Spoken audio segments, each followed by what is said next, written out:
नमस्कार दोस्तों, आइए यूपीएससी जीएस पेपर मेंस 2 में जो पॉलिटी का प्रश्न आता है उसे देखने का प्रयास करते हैं।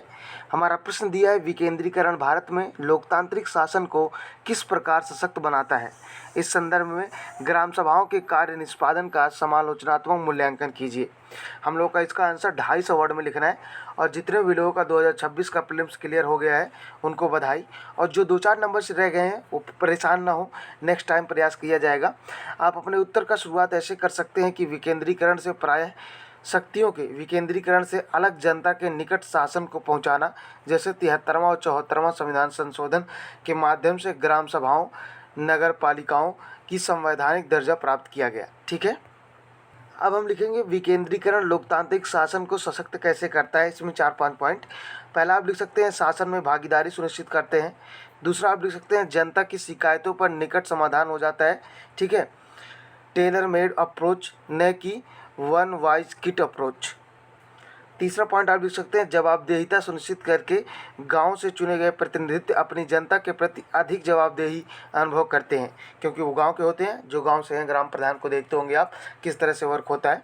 चौथा पॉइंट आप लिख सकते हैं पारदर्शिता को बढ़ाकर प्रत्येक लेखा वहीं स्थानीय स्तर पर मौजूद है, उपलब्ध है। पाँचवा पॉइंट आप लिख सकते हैं सेवा भावना को बढ़ाकर जहां स्वयं के समुदाय की सेवा का अवसर उनके बीच के ही नागरिक को प्राप्त है। उदाहरण के लिए राजसमंद जिले का पिपलात्री मॉडल। ठीक है, इसको आप देख सकते हैं।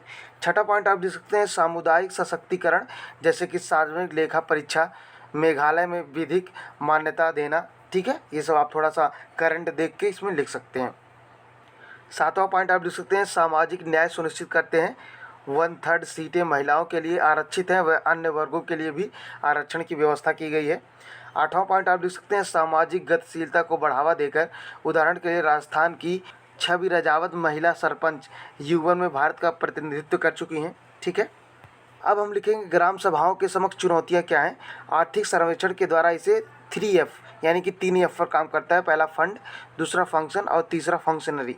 फंड में क्या क्या आप लिख सकते हैं। पहला पॉइंट आप लिख सकते हैं केंद्र राज्य सरकार से अनुदान पर निर्भर है। ठीक है, दूसरा आप लिख सकते संपत्ति कर लगाने की उदासीनता है। यहाँ पर कोई भी संपत्ति कर नहीं लगा सकता, आपको पता है। जिसका गांव में खेती बाड़ी होगा उनको पता होगा।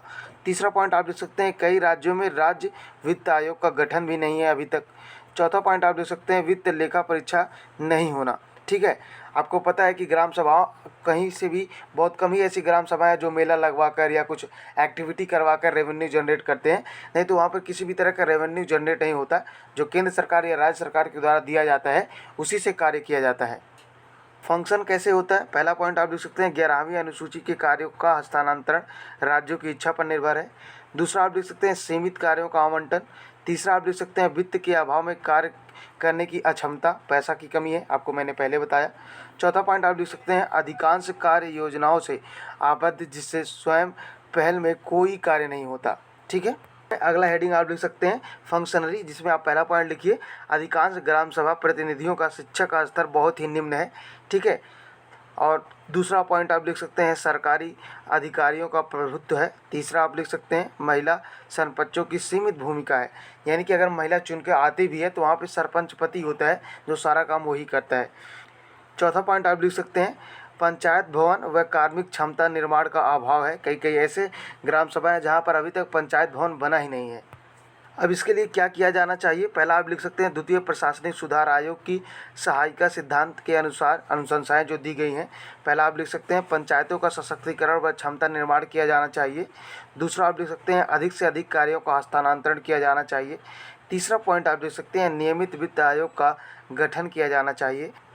चौथा पॉइंट आप लिख सकते हैं पंचायत राज्य में ई शासन लाना चाहिए। ठीक है, अब इतना सब लिखने के बाद आप अपने उत्तर का अंत ऐसे कर सकते हैं कि सरकार द्वारा पंचायती राज ग्रामीण स्वराज्य अभियान, भारत नेट, राष्ट्रीय आजीविका मिशन जैसी बहुआयामी रणनीति द्वारा पंचायतों को सशक्त दिशा में विस्तार करने का प्रयास किया गया है। ठीक है, thank you so much for watching this lecture.